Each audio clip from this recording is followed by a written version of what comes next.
Балаңыз ежіктеп оқып жүрме? Баланың оқу жылдамдығын арттыруға арналған қарапайым 7 ережені ұсынатын боламын. Сәлем құрметті достар, сіздермен Әсем Нұр.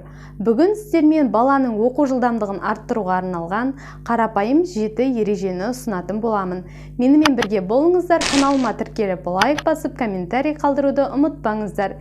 Егер видео сіз үшін пайдалы болса, достарыңызбен бөлісе отырыңыз. Баланың оқу жылдамдығын арттыруға арналған бірінші ереже. Баланы кітап оқуға дағдыландыру және сол кітаптағы тақырып бойынша балаға дидактикалық тапсырмалар беру. Екінші ереже қате оқылған сөзбен жұмыс жасау.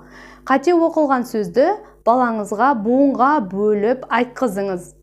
Үшінші ереже қате айтылған сөзді қайталату.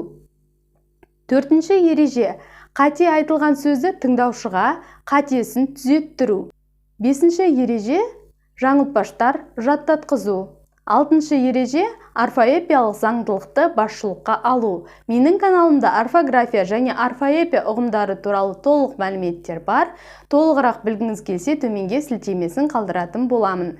Жетінші ереже сыныптан тыс оқуды ұйымдастыру. Егер видео сіз үшін пайдалы болса, міндетті түрде достарыңызбен бөлісе отырыңыз. Видео сізге ұнаса лайк басып, комментарий қалдыруды ұмытпаңыздар.